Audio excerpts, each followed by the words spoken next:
Hey everyone, my name's Ismael. And I am Victoria. And we are the Growth Code Podcast. Now we're going to get into the segment of mental health and life's tough moments. Have you ever gone through a time where your mental health really took a hit? What was that like for you? Yeah, there's a few different moments in my life. When I was 14, I had attempted suicide. So that was an experience that I also didn't fully process, and I didn't know how to explain my emotions. It was just, there was so much weight on me. It had to do with my sexuality. It had to do with my parents' divorce. That I was grieving in silence, and I didn't know how to grieve properly. Right. And do you feel like you blamed yourself at a point for your parents' divorce, or was it just you knew what was going on from the moment it started? Kind of more. I was trying to understand because my parents' relationship was kind of falling out I would probably say 5 years prior to all that, when I was 14. I think it was just fully understanding the loss of a family dynamic of like having two parents, 2 Christmases, Right. everything was kind of split, and kind of like for a moment my dad moved back in and then ended up leaving, so it's like this false hope of like things are getting back together and then just fall apart again. And then with my sexuality, a lot had to do, I think, even with a divorce, as far as our upbringing in a religious household. During the time, even 20 years ago, it's a huge different shift. It's more accepting. But back then, I had a lot of self-hatred for being attracted to the same sex. And I didn't have anyone I could share that to. It was all internalized. So I was kind of just beating myself up. So it was just kind of carrying that whole thing and all that pressure, and you just... Oh, that makes sense. Yeah, and then another moment I had, kind of going back to the original question, was in November I actually contemplated suicide again. And that was Recently? last November. And that had to do with addiction. And Something different this time. yeah, because it was just me. The last few years I've been really working on myself. The last ones that were holding me back was addiction. And I never realized how much different types of addictions I was struggling with. And I was kind of, you think you hit your low at like 5 years ago, I'm like, oh, I hit my low. And then it's like, oh, no, there's another low, and it kind of keeps going. But back in November, I was struggling with drugs and alcohol. And there was a moment where I was kind of faced with the choice of, do I want to do this or do I want to get sober? And I just, I felt a voice inside me to make a decision. And it was either, you could continue living or you could just call it good. Right. I wanted to ask you, do you feel like when you tried to commit suicide at 14, you said, that your parents got a little closer during that time? Or No. was it just not? No, it was more so my mom, I think, dealing with it from my own perspective. I don't want to speak on my dad's because we haven't really talked about it. But my mom was taking more of the hit, and it didn't really bring the family closer. It was just more so David needs help, Yeah. So yeah, it didn't bring the family together. If anything, it kind of made it awkward in a way of, I think a lot of people in that situation, you're not kind of not sure what to do, especially if you have a child like that and the family's already kind of broken. What kind of emotions were hardest to sit with during that time? When I was 14 or most recently? Let's talk about back in November. Okay. The hardest emotions to sit with was sobriety. I think just releasing things that were kind of distracting me that I used. More so it started off as a crutch, oh, fun, let's party, let's have fun. Kind of became a way of coping, and then ended up just being a problem that during that time in November, it was really just the thought of it releasing, and kind of depression too. Right. Kind of just not sure where I'm going in life, and then especially I think becoming aware of the addiction is what kind of triggered everything. Did you accept the addiction? Like Yeah. during that time, or did it take you a while to accept It was actually so I painted this portrait. It's a mixture of everything that had addiction or attachment to. I painted that in November, and it was already, I was self-aware of everything I was addicted to, but it was finally realizing of how much it was affecting me, my family, relationships, and just overall myself.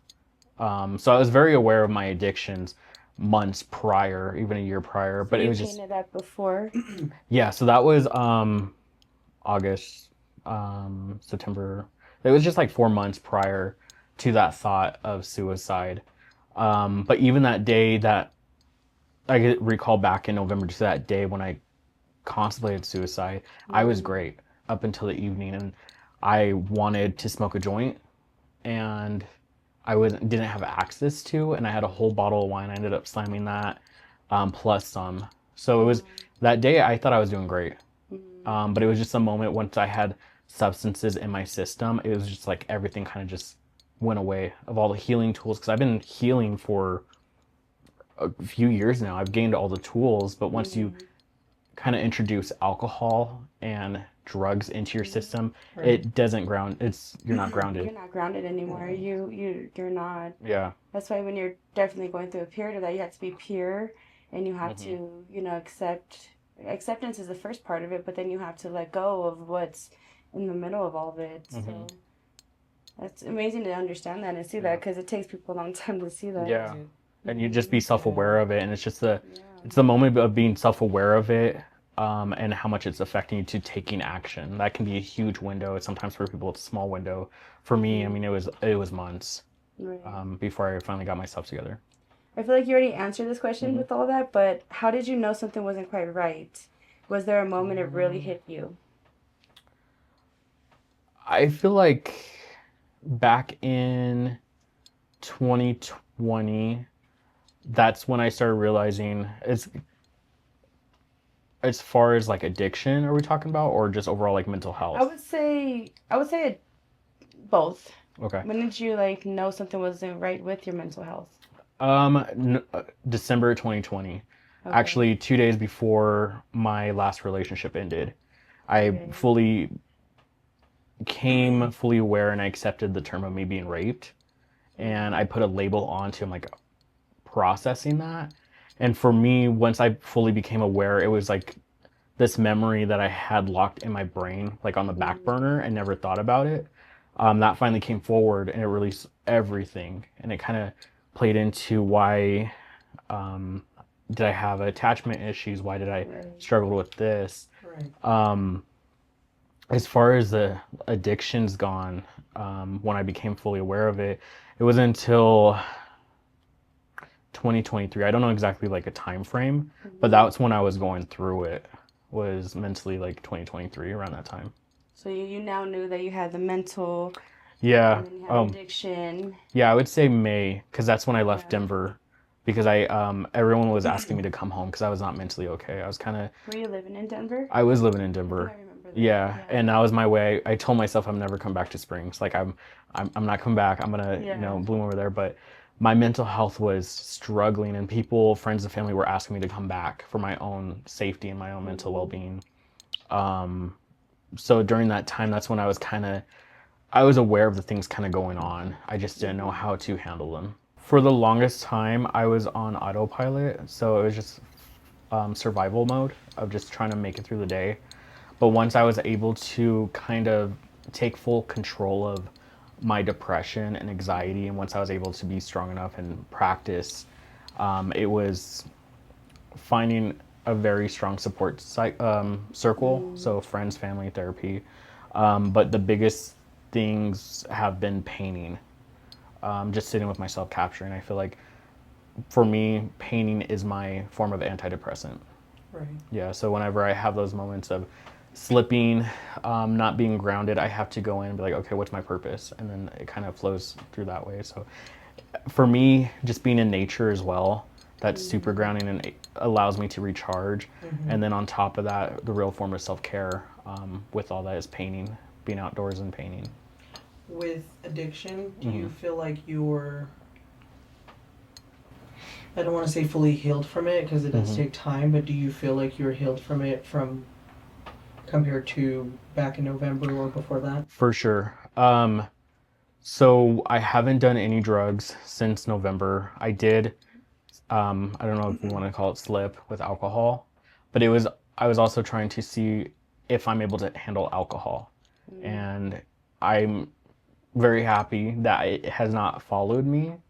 So there's definitely different ways of like addictions. You have different forms of addiction.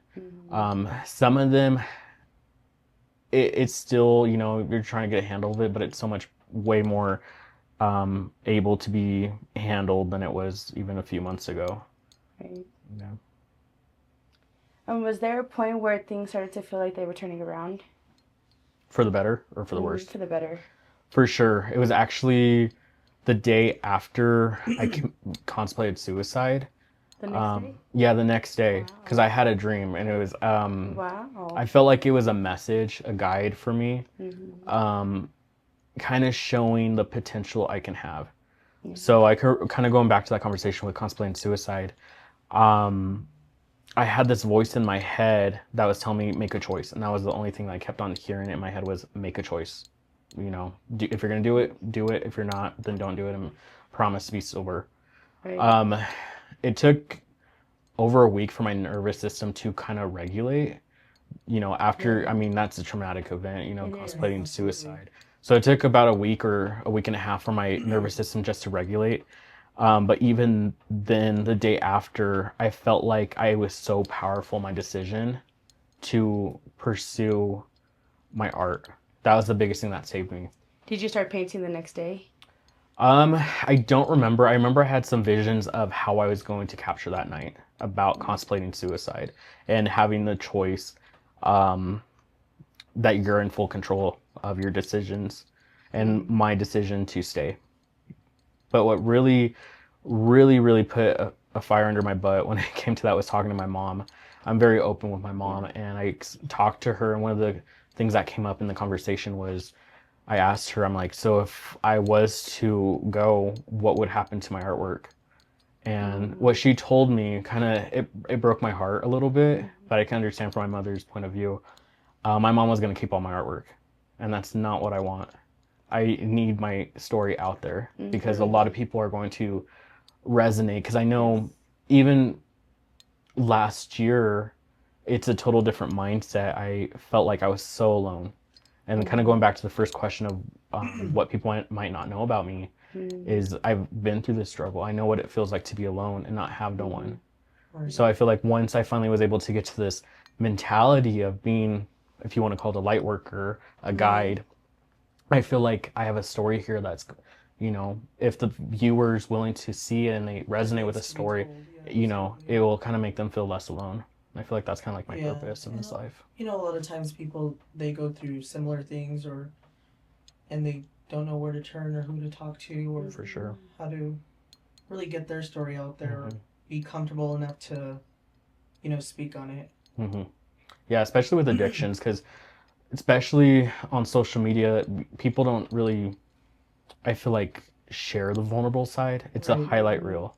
Yeah. So I feel like even I notice when I share pieces like this, I'll get DMs of people who can see themselves and, you know, feel less alone in a sense, because a lot of people don't talk about these things, and I think that's the issue is we don't talk about mental health and No, absolutely not. yeah, so a lot of people are sitting there feeling alone when there's a whole community of us, you know, who are looking to connect and rebuild and build each other up. Right. I agree. I want to go back to when you were talking about you know, you had that voice in your head telling you like you have to make a choice, you have to make a choice. During that time that you made that choice, did you ever feel like that voice in your head was helping you to bring you to the right direction, or at some point did you ever feel like if I follow, is it against you? Like it was just energy that was there. Yeah. I'm very spiritual, and I was gonna ask you. Yeah, I have a very way of thinking about stuff that a lot of people I feel like don't resonate with or not gonna understand. Right. For me, when I heard that voice, it was not negative and it was not positive. It was just telling me, hey, you're fully capable. You make your own decisions, whether they're good or bad. You need to figure out what you want to do, because this is the time. It felt like I was at a stop sign. Yeah. Like I was driving and I needed to figure out if I was going to go left or right. Yeah. And for me, I think in a spiritual mindset, it was either the creator or a higher self telling me, Right. you know, that was the only way I was going to be able to like get the message. But I just remember how intense that voice was in my head. And again, it wasn't telling me to save myself, and it wasn't telling myself to pursue a life. It was just telling me, if you're going to do something, you need to figure out now. Right. And I feel like that's why we get those voices in our heads, and the the direction in life, spiritually, because you have a choice to make, and it's telling you, and you have to be the one to make it happen, and you have to put all the distractions and everything and let go of the past, or the addictions, or even focus on yourself and self-care. So Yeah.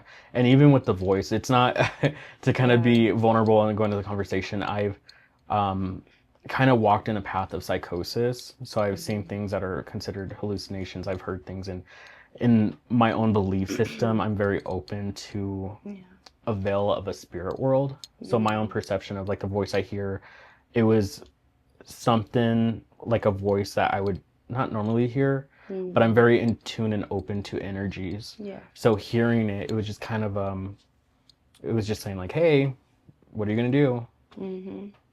I know exactly what you mean. Yeah. I've been through that before. It's not you shouldn't have to be diagnosed with that. It's sometimes it goes through periods of your life where you have to really realize that I'm hearing these voices, I'm hallucinating, I'm going through this, because it could be the natural energy in your body telling you this isn't right. You need to go this way. You were going this way, but now you need to go back this way. Yeah. So I really resonate with you on that. Yeah.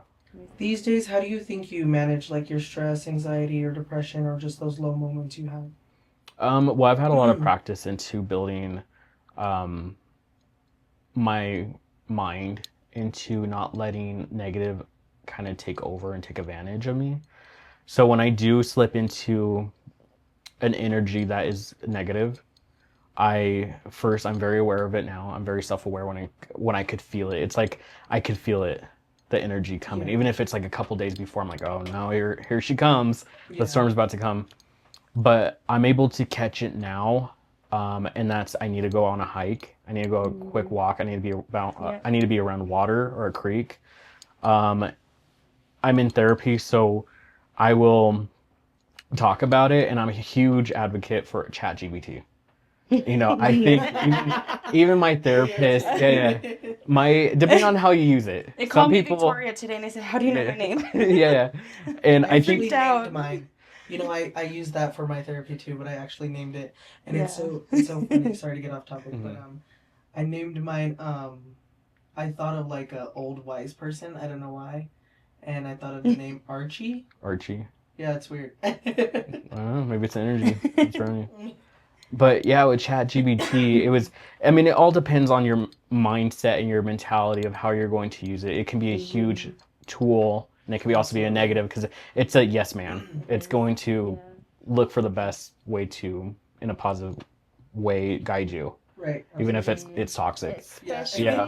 Especially in a moment of you're so vulnerable and you need answers now, and you don't have time for your counselor to answer the phone or to make an appointment or whatever it is. So you go to something new that we are going to be, AI and all this is going to be taken over, and years down the line. But it's like, to get to the point and tell me what I'm feeling. I think that right there is like, it's almost jumping into an addiction.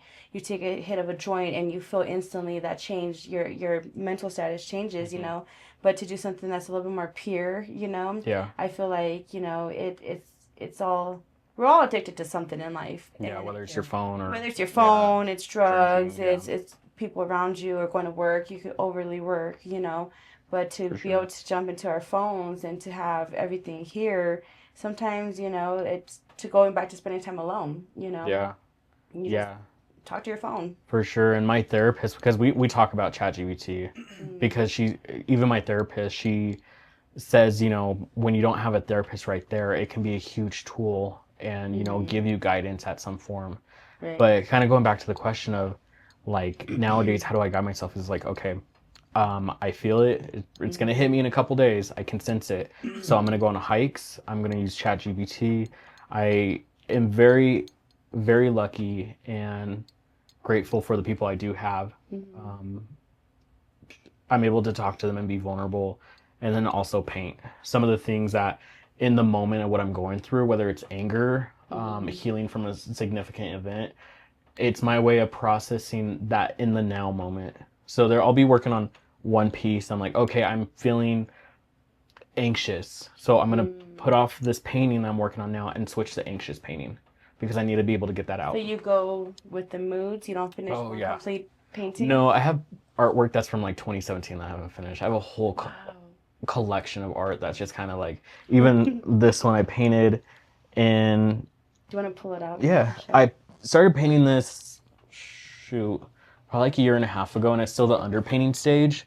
So it's like 75% done. I just need to add color because the brownness, this is how the painting once looked, all brown, and you just go with color on top of it. So this literally just needs to be colored.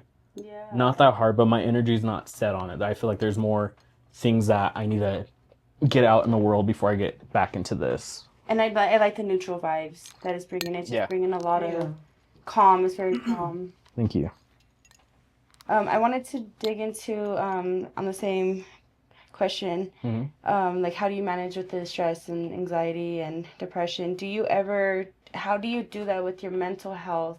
I'm sorry, with your actual health?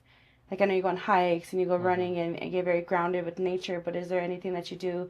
Like do you take care of your gut, or do you like eat a certain way and eat different? Do you notice a difference? That's the thing that I'm struggling now is food addiction. Yeah. Just because it's always been a comfort thing.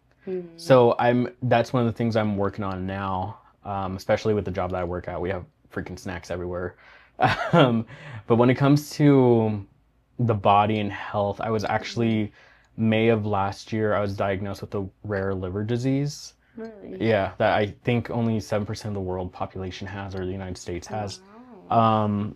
So that had a huge effect even with alcohol, because when I have drinks and hangovers, they suck more now than they did when I was like 21. And I'm just like, I can't, and it's already part of getting older and the hangovers suck, but to put your liver into more stress mode. So even now with my body, with this liver disease, I'm able to tell if my body or emotional state is stress. My eyes will turn a little bit yellow. I can't really notice with my skin because I'm already kind of brown. What are they diagnosed you with? Gilbert's disease. Gilbert's disease. So essentially what it is it's a genetic disease where your liver and bilirubin's kind of not corresponding like on a normal pace. So a lot more bilirubin gets pushed up in my liver and gets pushed out through the bloodstreams, which my eyes will kind of pop up yellow. I haven't really noticed the skin pigmentation turning yellow with jaundice. But yeah, I was having health problems with that. And what do you do now to take care of it? I just eliminate stress. If there's something stressful, whether it's a person I'm talking to, whether it's work, I'm going to look out for my health, myself, and whether I need to remove myself from that situation. Right. So when it comes to now, I eliminate all stress. It's not worth it. Do you do any like supplements or natural remedies? Not really at the moment.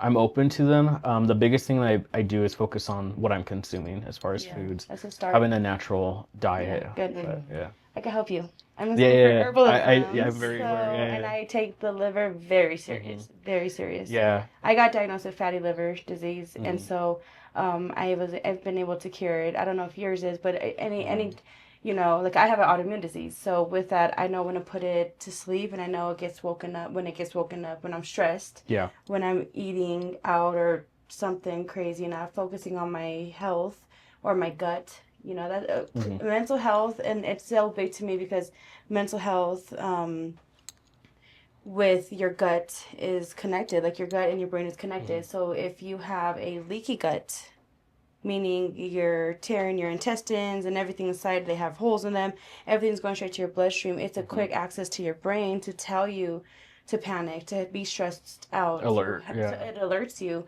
So our gut is very important to start there. So if you never started with healing your gut, simple way to really start is start with apple cider vinegar and broth. Chicken broth, bone broth, any of those. But I'll definitely fill you in on all that because I take my gut very serious, my gut health, and that it all plays a huge role. Yeah. And I like to do, so probiotics is the hugest thing. We need probiotics in our gut. If you don't have probiotics in your gut, then what's going to happen is you're going to, you're going to be starving the good bacteria, right? You're not going to be, it's going to be imbalanced. It's going to be imbalanced. And so when I had my mental health crisis in 2022, a friend of mine, she got me on kefir, which is a live probiotic. It's like an animal I had to feed every day. And let me tell you, it turned me around. And so if it wasn't for that, I probably would have really taken the antidepressants. But, for me, when a doctor tells you the warning sign on it, I freak out. It's gonna make me feel suicidal. I don't want to go down that hole. So, so I took the natural route. So I take mental health and natural healing and all that very serious. So I say start with your gut too, because that right there, it could be many fixes, especially with the addiction, especially with the liver. But also with the body too, even prior to this interview, because I could feel myself getting kind of anxious, is meditation. That's been a huge game changer of just sitting and regulating my breathing and just being aware of certain breathing. Your body. Yeah, exactly. I love to meditate.